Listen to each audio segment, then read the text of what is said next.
By the 19th century, masturbation had transformed from a private concern into a significant societal issue, perceived as a dire threat to the body politic.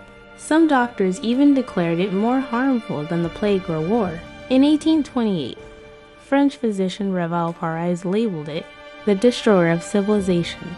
This sentiment was echoed by Dr. Fonssagrives, who argued that the deterioration of society began in childhood and progressed through adolescence, undermining the strength of nations.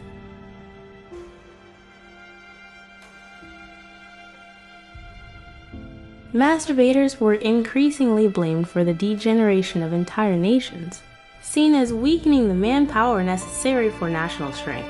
Moralists, historians, and educators joined forces to reinforce the narrative of masturbation as a societal ill.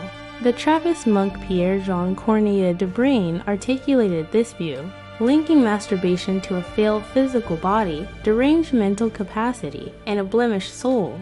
He warned that masturbators end up falling into a hideous marasmus and a disgusting decrepitude.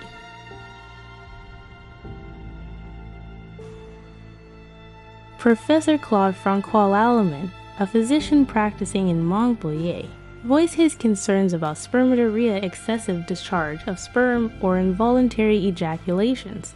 In his A Practical Treatise on the Causes, Symptoms, and Treatment of Spermatoria 1835, he recorded 150 cases over 14 years, concluding that masturbation degraded a man and poisons the happiness of his best days, ravages society.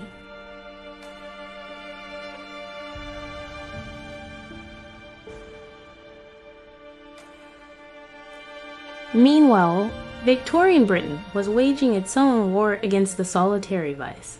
A wave of new inventions aimed to keep children free from vice and deter masturbation. Parents were urged to monitor their children closely, employing bizarre devices to prevent self-pleasure. Spiked gloves, straitjackets, and even erection detectors that rang bells at night were suggested. For chronic offenders, surgical methods were occasionally proposed, including clitoridectomies and cauterization.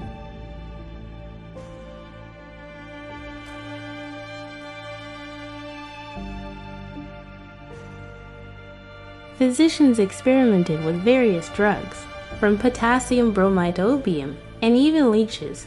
Less aggressive methods involved thin blankets and cold baths, as heat was thought to stimulate the genitals. Samuel Bowyer Woodward, writing in the Boston Medical and Surgical Journal in 1835, insisted that nothing short of total abstinence from the practice can save those who have become the victim of it.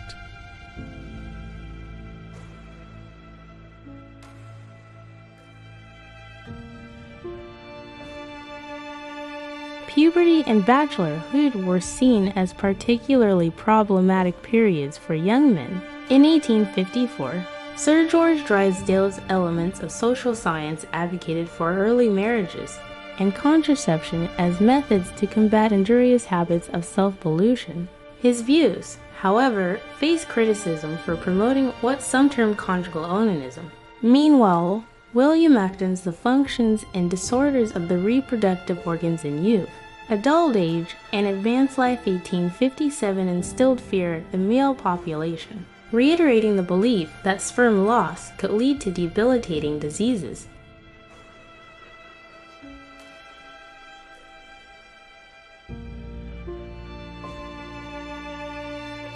Despite the panic surrounding masturbation, some parents viewed it as a safer outlet than premarital sexual encounters, especially given the delay of marriage until the early 20s. However, masturbation continued to be perceived as a threat to young men's physical and mental abilities, particularly among the middle class.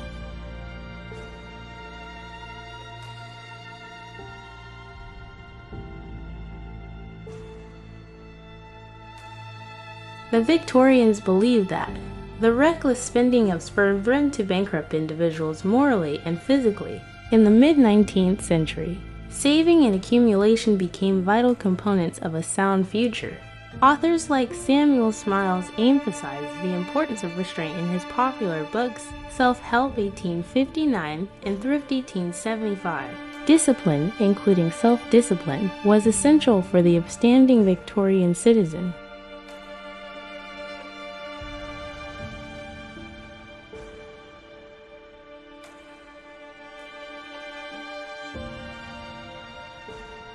As medical professionals began to link masturbation with insanity, figures like Henry Moseley warned of its dire psychological effects.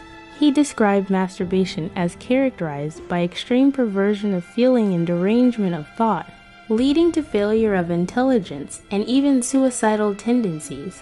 This perception further entrenched the belief that habitual masturbators were not harmless self-obsessives but potential psychological deviants.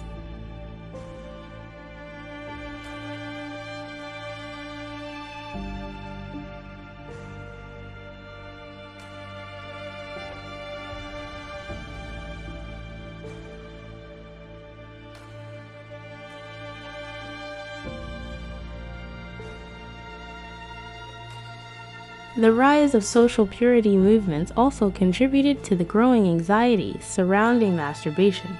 Campaigns such as the Social Purity Alliance, founded in 1873, sought to combat the double standard of morality, which allowed for male sexual philandering while condemning women. These movements emerged in response to the Contagious Diseases Acts, which mandated medical inspections of prostitutes to combat venereal disease in the armed forces.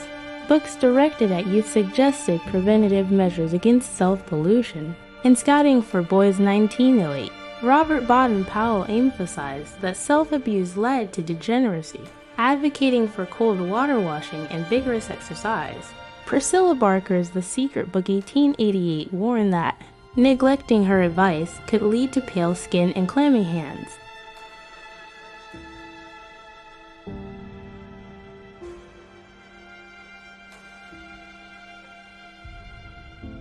As the 20th century approached, anti-masturbatory literature peaked, primarily targeting middle and upper-class boys. Alarmist narratives suggested that servants and nurses contributed to children's sexual habits. However, surveys began to reveal that masturbation was more common than previously thought, with significant numbers of women also admitting to the practice.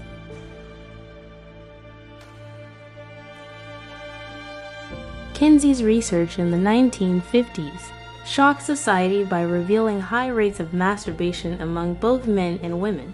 His findings challenged the prevailing negative attitudes, showing that 92% of men and 62% of women engaged in the practice. Despite this, the stigma remained, with many still viewing it as shameful.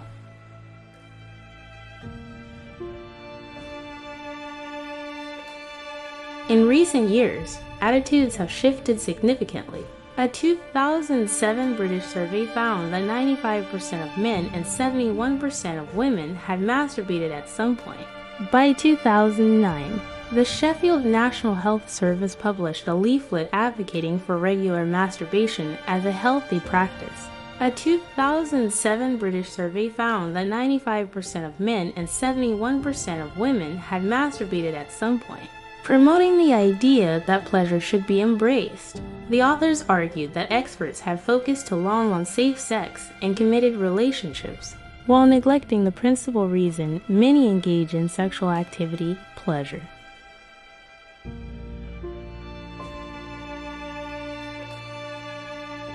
Despite these advancements, remnants of guilt and shame linger, particularly rooted in religious beliefs. The journey of masturbation from a source of moral panic to a recognized aspect of human sexuality reflects broader societal changes in attitudes toward pleasure, health, and individual autonomy.